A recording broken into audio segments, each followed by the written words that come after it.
अस्सलाम वालेकुम स्टूडेंट्स। आज के लेक्चर में हम मसल कंट्रैक्शन के बारे में डिस्कस करेंगे।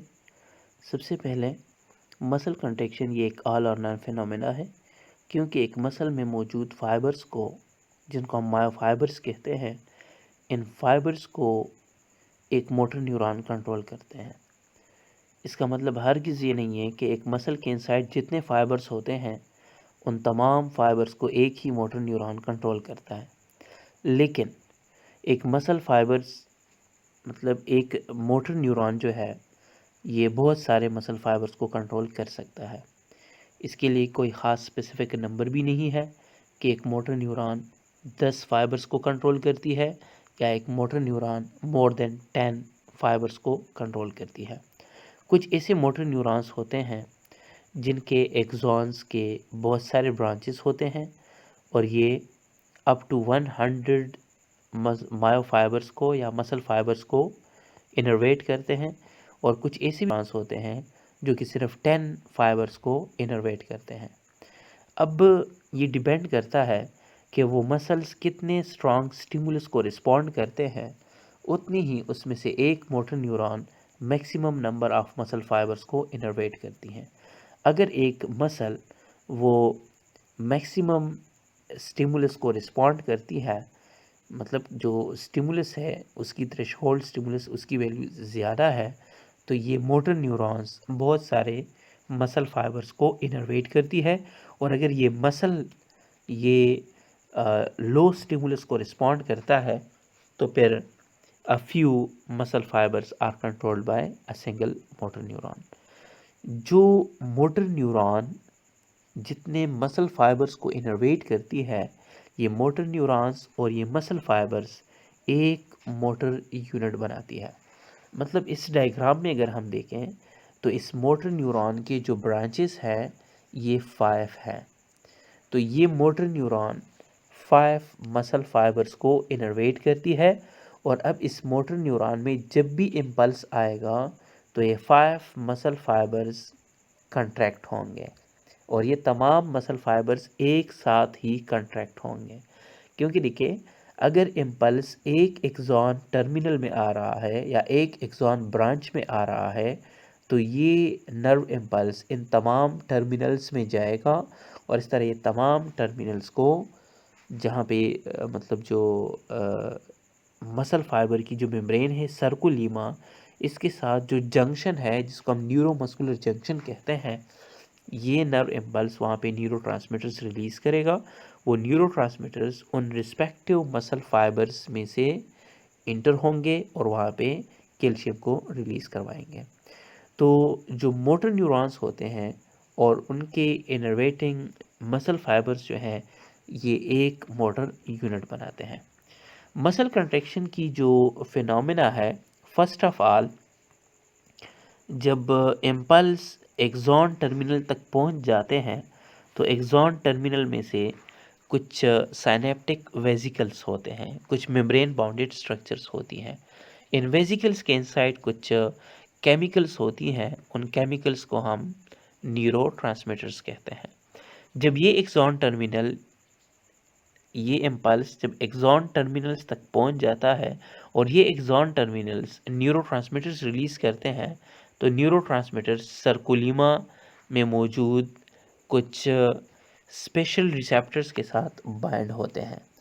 इनमें से कुछ न्यूरोट्रांसमीटर्स जो हैं वो टी ट्यूब्यूल्स में से जाएंगे, और जैसे ही ये टी ट्यूब्यूल्स में डिफ्यूज़ होंगे तो टी ट्यूब्यूल्स के दोनों साइड्स पे मौजूद जो स्मूथ इंडोप्लाज्मिक रेटिकुलम है, जिसको हम सार्कोप्लाज्मिक रेटिकुलम कहते हैं, उसको एक्टिवेट करते हैं, और इसी एक्टिवेशन की वजह से कैल्शियम आयंस की रिलीज़ होती हैं।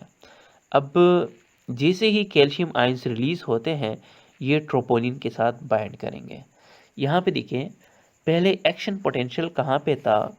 सबसे पहले एक्शन पोटेंशियल न्यूरॉन्स में प्रेजेंट था, और ये एक्शन पोटेंशियल न्यूरॉन्स के वेसिकल्स में, मतलब जो टर्मिनल्स थे टर्मिनल्स में आ गया, और फिर टर्मिनल में मौजूद वेसिकल्स से इस एक्शन पोटेंशियल ने वेसिकल्स में मौजूद न्यूरोट्रांसमीटर्स को रिलीज़ किया। यही न्यूरोट्रांसमीटर्स एक्शन पोटेंशियल को ट्रांसफ़र करेंगे into the sarcolemma, sarcolemma is the membrane of the myofibre. अब इस सर्कोलीमा में से जो टिब्यूल्स होते हैं, ट्रांसवर्स टिब्यूल्स, जिनको हम टी टिब्यूल्स कहते हैं, ये एक्शन टी टिब्यूल्स के थ्रू एंडोप्लाज्मिक रेटिकुलम में चला जाएगा। मसल फाइबर्स में जो एंडोप्लाज्मिक रेटिकुलम होता है उसको सार्कोप्लाज्मिक रेटिकुलम कहा जाता है। तो एक्शन पोटेंशियल न्यूरॉन्स से टी टिब्यूल्स के थ्रू मेम्ब्रेन में आ गया, सर्कोलीमा में आ गया, सर्कोलीमा से यही एक्शन पोटेंशियल ने सार्कोप्लाज्मिक रेटिकुलम को एक्टिवेट करवाया। इस एक्टिवेशन की वजह से कैल्शियम रिलीज हुआ। यही कैल्शियम आयंस थिन फिलामेंट्स में मौजूद ट्रोपोनिन्स के साथ बाइंड करते हैं। जैसे ही ये थिन फिलामेंट्स के ट्रोपोनिन्स के साथ कैल्शियम बाइंड करते हैं तो थिन फिलामेंट्स पर मौजूद जो मायोसिन हेड बाइंडिंग साइट्स होते हैं वो एक्सपोज हो जाते हैं। इस डायग्राम में myosin head binding sites unexposed है। इसमें से आपको थिन फिलामेंट्स की जो 3 प्रोटीन्स हैं, जो 3 प्रोटीन्स हैं, ट्रोपोमाइसिन, ट्रोपोनिन और एक्टिन्स, ये इस डायग्राम में आपको विजिबल है। इनमें से ट्रोपोनिन के साथ कैल्शियम ने बाइंडिंग की। इस बाइंडिंग की वजह से इसकी कन्फर्मेशन शेप चेंज हो जाती है और इसी कन्फर्मेशन शेप चेंज होने की वजह से जो मायोसिन हेड बाइंडिंग साइट्स हैं वो एक्सपोज हो जाते हैं। सेकेंड डायग्राम में ये जो 4 है, इसमें से जो येलो स्पॉट्स हैं, these are the myosin binding sites. और ये मायोसिन बाइंडिंग साइट्स क्यों एक्सपोज हुई है? ये कैल्शियम की बाइंडिंग की वजह से एक्सपोज हो गई हैं।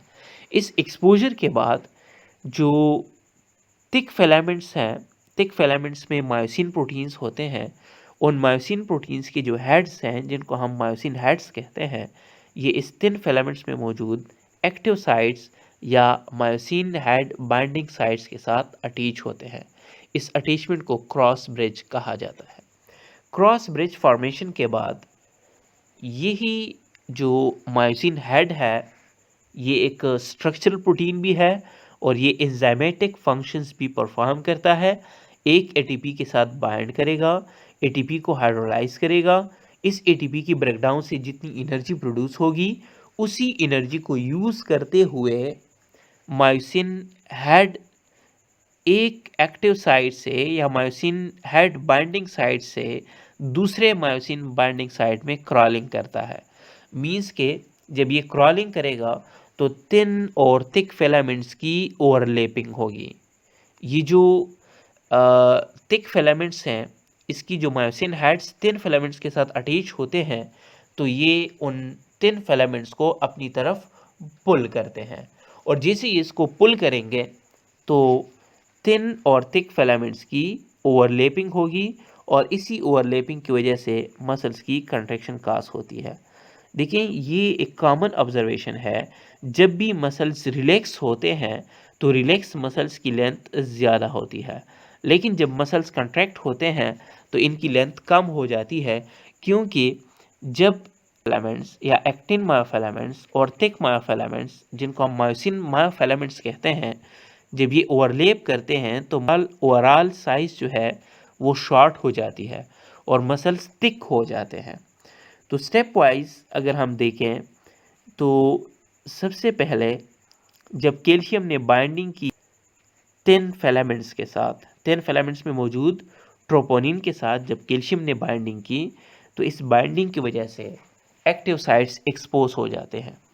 इन एक्टिव साइट्स एक्सपोज हो जाने के बाद myosin head in active sites के साथ अटैच होगा। जब मायोसिन हेड्स इन एक्टिव साइट्स के साथ अटैच होता है तो अटैचमेंट के बाद एक एटीपी को हाइड्रोलाइज करते हैं और इस तरह एक एटीपी से एडीपी बन जाएंगे। इसी एनर्जी को इस्तेमाल करते हुए मायोसिन हेड एक एक्टिव साइट से दूसरे एक्टिव साइट की तरफ क्रॉलिंग करता है और इसी दौरान एक मायोसिन हेड एक थिन फिलामेंट्स को पुल करते हैं।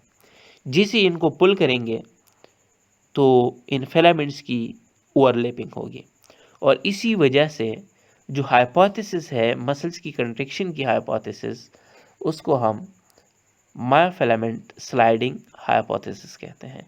ये हाइपोथेसिस, ये जो मॉडल था मायोफिलामेंट स्लाइडिंग, ये हक्सले ने प्रेजेंट किया था। इसमें से जो थिन फिलामेंट्स हैं और जो थिक फिलामेंट्स हैं, इनकी साइज़ में कोई डिफरेंस नहीं आ रहा है, उनकी साइज़ वही रहती है, लेकिन ओवरऑल जो मसल्स हैं उनकी साइज़ रिड्यूस हो जाती है। तो सबसे पहले ट्रोपोनिन्स के साथ कैल्शियम की बाइंडिंग हुई। इस बाइंडिंग की वजह से जो मायोसिन हेड बाइंडिंग साइट्स थे वो एक्सपोज हो गए। एक्सपोज होने के बाद मायोसिन हेड ने वहाँ पे बाइंडिंग की, एटीपी की प्रोडक्शन हुई, ATP then converted into the ADP. इसी से जो एनर्जी रिलीज हुई, उस एनर्जी को इस्तेमाल करते हुए मायोसिन हेड दूसरे साइड की तरफ क्रॉलिंग करेगा और इस तरह ये साइकिल कंटिन्यू होगा और थिन और थिक फिलामेंट्स आपस में ओवरलैप हो जाते हैं। तो मसल कंट्रैक्शन में सबसे ज़्यादा एनर्जी इस्तेमाल होती है क्योंकि एक मायोसिन फिलामेंट, इस पे बहुत सारे हेड्स होते हैं। इसमें कोई एक मायोसिन हेड नहीं होता है, बल्कि इसमें बहुत सारे हेड्स होते हैं और वो तमाम मायोसिन हेड्स एटीपेज की तरह एक्ट करते हैं। ये एंजाइम्स एटीपी को ब्रेक डाउन करके एडीपी और फास्फेट में कन्वर्ट करते हैं। मसल्स को इस वजह से ज़्यादा एनर्जी चाहिए। अब ये एनर्जी कहाँ से आती है? तो मसल्स में एक प्रोसेस होता है जिसको हम एरोबिक रिस्पिरेशन कहते हैं। इस एरोबिक रिस्पिरेटरी प्रोसेस में एक ग्लूकोज की कंप्लीट ऑक्सीडेशन से, एक ग्लूकोज की कंप्लीट ब्रेकडाउन से 38 एटीपीज बनते हैं। जब हम सेवेयर मतलब एक्सट्रीम एक्सरसाइज करते हैं, बहुत ज़्यादा टाइम के लिए हम मस्कुलर एक्टिविटी परफॉर्म करते हैं, तो मसल्स में ऑक्सीजन की कंसंट्रेशन कम हो जाती है और इस वजह से मसल्स में एक और प्रोसेस स्टार्ट होता है जिसको हम फर्मेंटेशन कहते हैं। फर्मेंटेशन में सिर्फ 2 एटीपीज प्रोड्यूस होंगे। इसके अलावा मसल्स के लिए एनर्जी एक और केमिकल सब्सटेंस है जिसको क्रिएटिन फॉस्फेट कहते हैं। क्रिएटिन फॉस्फेट सिर्फ एक एटीपी प्रोड्यूस करती है। इसके अलावा सेलुलर रेस्पिरेशन 36 एटीपीज प्रोड्यूस करती है और जो फर्मेंटेशन है वो 2 एटीपीज प्रोड्यूस करती है।